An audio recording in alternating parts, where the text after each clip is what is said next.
Olive Oussougoué, déjà sur ce plateau pour nous parler justement de ces comportements sains qu'il faut avoir ou qu'il ne faut pas avoir durant ces temps de vacances. Olive?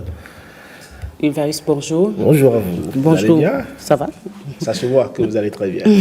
Avec le joli sourire de Et ce vous-même, matin. ça va? Oui, ça va, ça va. Et le week-end, ça a été? Comme dirait un certain Pipi Obaro, si ça ne va pas, ça doit va. Ah, il faut que ça aille. Alors, merci beaucoup. Je vous en prie. Alors, votre invité apparemment ne nous a pas encore rejoint sur le plateau. Votre Elle est invité là. doit nous rejoindre également pour qu'on puisse justement... Venez s'il vous plaît, venez. N'ayez pas peur, hein. On ne va pas vous manger par ici. Installez-vous. Bonjour, vous allez bien? Bonjour, je vais bien et vous? Ça va, très bien, merci. Olive, Ouais. vous nous présentez votre invité? Oui.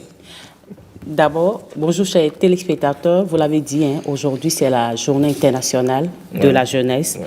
Et on compte aujourd'hui 1,2 milliard de jeunes âgés de 15 à 24 ans dans le monde, ce qui représente 16% de la population au niveau mondial.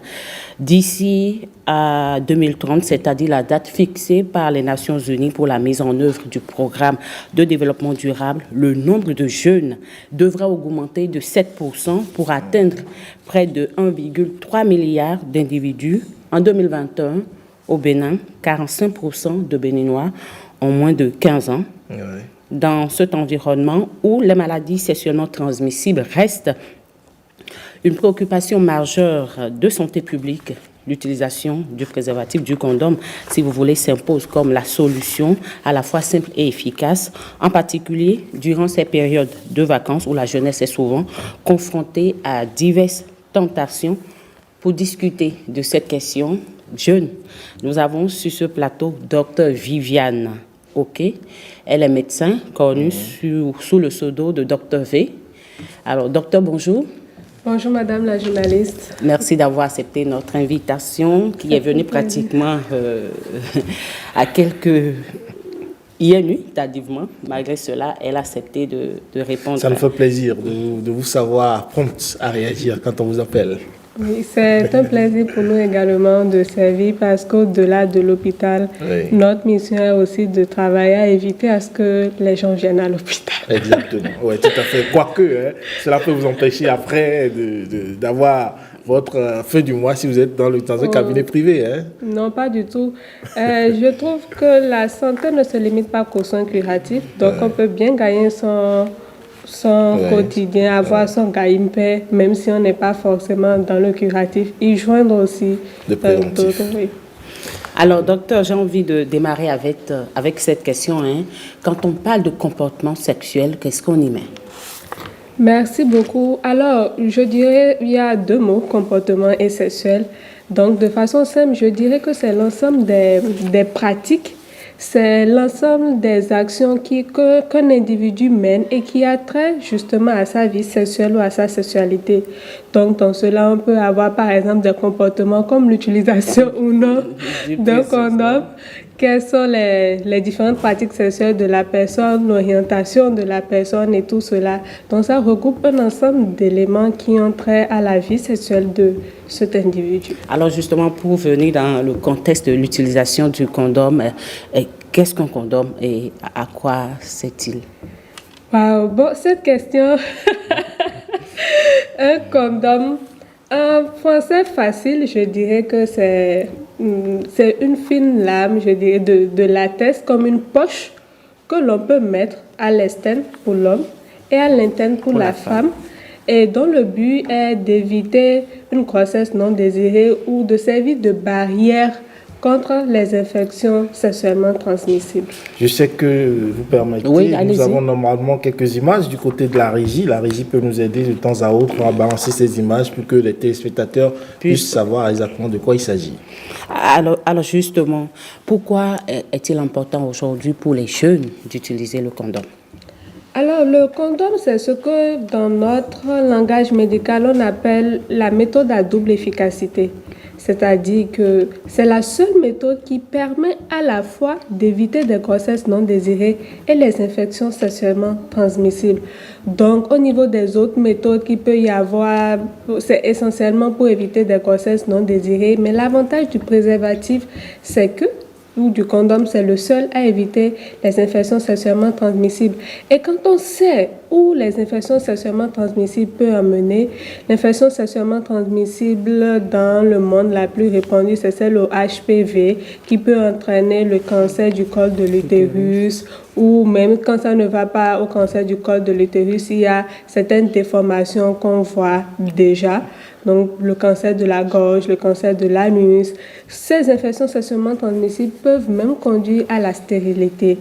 Et lorsqu'on laisse cela, ça peut handicaper également le bien-être de la personne. Il y a également certaines infections sexuellement transmissibles qui, au-delà d'avoir un impact sur la vie sexuelle, ont même à certaines phases avancées des impacts même sur l'état neurologique de la personne. Donc, ça ne se limite pas en fait qu'à une infection sexuellement transmissible avec des impacts sexuels uniquement, mais ça va bien au-delà et c'est pourquoi il faut s'en préserver. Ok, justement, c'est quand on est jeune, c'est au sein des adolescents jeunes qu'on constate beaucoup de comportements à risque, d'où l'importance de mettre l'accent sur l'utilisation des condoms en leur sein. Alors, quelles sont les erreurs qu'il faut éviter en matière d'utilisation de préservatifs? Alors, il faut regarder la date d'expiration. C'est quelque chose qu'on oublie, mais un préservatif a une date d'expiration. Il y a une pratique qu'il faut éviter, déchirer le condom avec les dents parce qu'on est pressé et tout. Mais en faisant cela, en fait, on peut très rapidement percer le préservatif, le condom, et bonjour, ce qu'on ne désire pas, une grossesse. Justement, on a à l'écran un préservatif, là, comme on peut le voir. C'est ce genre de préservatif. Il faut éviter d'utiliser les dents pour pouvoir Exactement. Ça, c'est du fémidon, par contre. Oui. Le préservatif féminin. Allons-y d'abord avec le préservatif masculin. Et après, on va passer au féminin. Donc, vous disiez? Oui, je disais, il faut éviter de l'ouvrir avec les dents. Oui. Il faut le pincer avant l'utilisation, c'est très important. Et aussi savoir choisir un préservatif adapté à sa taille. C'est vrai que quand on regarde les préservatifs, même quand vous gonflez et tout cela, vous vous rendez compte que c'est bien large. La taille est bien large. Donc il faut savoir vraiment, comme je l'ai dit, date d'expiration, éviter avec les dents, pincer au début et choisir une taille adaptée simplement. Alors, j'ai envie de revenir un peu en arrière. Vous l'aviez dit tout à l'heure, comment une infection sexuellement transmissible peut entraîner un cancer de la gorge? Alors, il y a ceci fait débat parce que certaines personnes considèrent ça comme des pratiques sexuelles inadaptées, mais d'autres non, parce que ça rentre dans l'exploration de sa sexualité. Okay. Et donc, il y a des pratiques comme par exemple la fellation ou le cunnilingus, où voilà, des sécrétions au niveau de l'organe génital peuvent se retrouver au niveau de la bouche. Voilà, ou encore l'anulingus, tout ce que vous voulez. Alors, c'est une parenthèse. Alors, existe-t-il des alternatives au condom pour se protéger? Alors, pour se protéger des infections sexuellement transmissibles, le condom reste le moyen dont nous disposons le sûr et efficace, oui. Généralement, ce qui peut survenir, c'est dû à une mauvaise utilisation du condom. Par contre, l'abstinence est un moyen. Donc, ça dépend également de chaque individu. Et je dirais peut-être aussi la fidélité, mais à quel point est-ce qu'on est sûr de la fidélité de son partenaire? Chacun est sûr de sa fidélité, en tout cas. Dans un jargon peut-être familier ou béninois, on dit quelqu'un est fidèle jusqu'à ce qu'on ne l'attrape pas. Ça c'est vrai. Alors, donc c'est le joueur à la trappe qui devient fidèle. Oui, c'est le joueur à la trappe qui devient fidèle. Sinon, il est fidèle. Alors justement, nous sommes au Bénin, en Afrique. Est-ce qu'il y a des mythes autour de l'utilisation du condom et qu'est-ce que vous dites par rapport à cela? Oui, bien évidemment. Et je pense que le mythe le plus répandu, c'est que le condom diminue le plaisir. Et je dirais que pour cela, il ne faut pas hésiter à explorer. C'est vrai qu'il y a certains condoms qui sont plus chers que d'autres.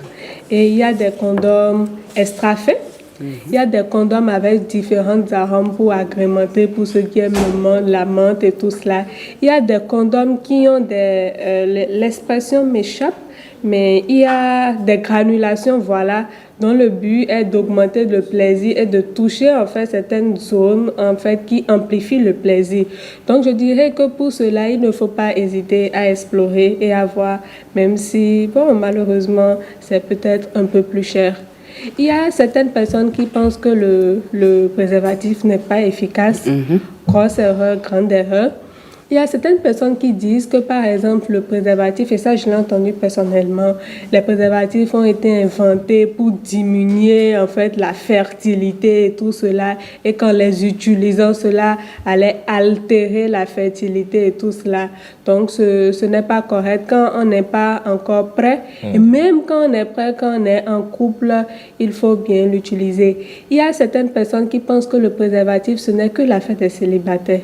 C'est un gros mythe, parce que même quand on est marié, même quand on est en couple, lorsqu'on est une femme, on continue d'avoir en fait son cycle mensuel avec les différentes phases, les phases fertiles et tout cela. Et le but, même dans une relation de couple aussi, aller à l'acte sexuel n'est pas toujours dans le but d'avoir un enfant tout de suite. Il y a des moments où on a envie d'avoir un enfant, mais il y a des moments où pour le plaisir également. Donc, durant les phases, en fait, la période d'ovulation, par exemple, l'utilisation du préservatif est très bien indiquée. Donc, voilà quelques... En fait, le préservatif dans le couple, c'est comme un moyen de contraception. Oui, c'est ça. Oui, c'est comme exactement.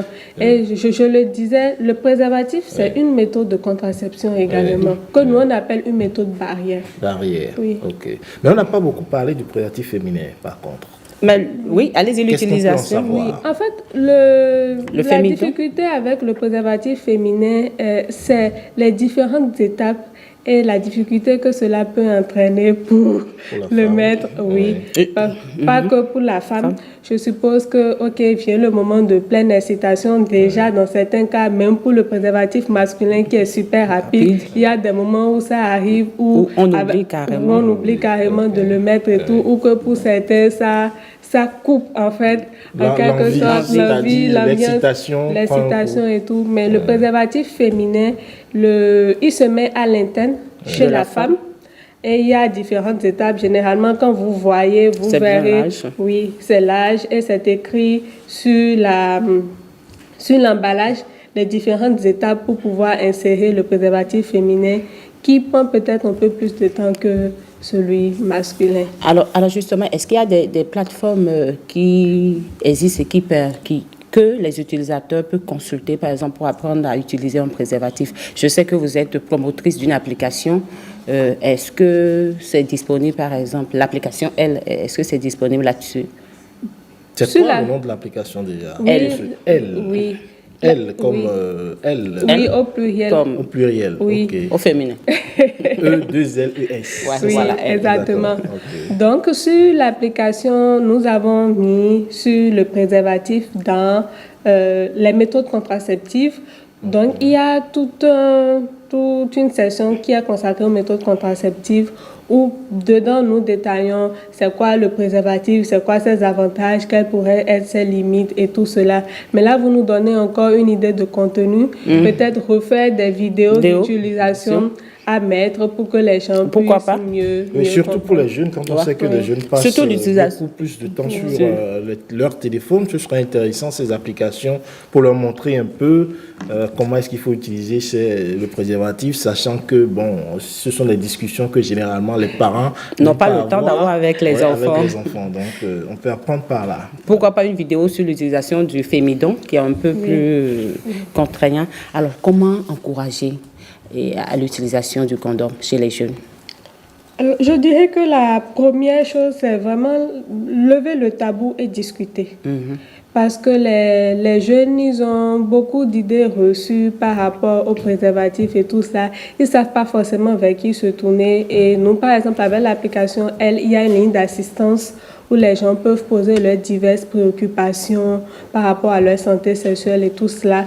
Donc, c'est vraiment lever le tabou et ouvrir la discussion. Deuxièmement, c'est explorer.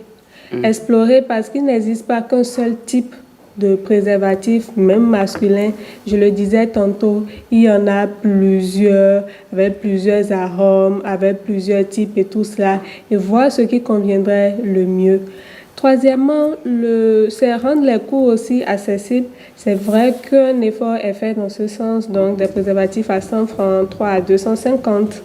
Mais également, pourquoi pas lors des campagnes, on voit lors des campagnes de distribution que lorsqu'on distribue les préservatifs, il y a beaucoup d'engouement.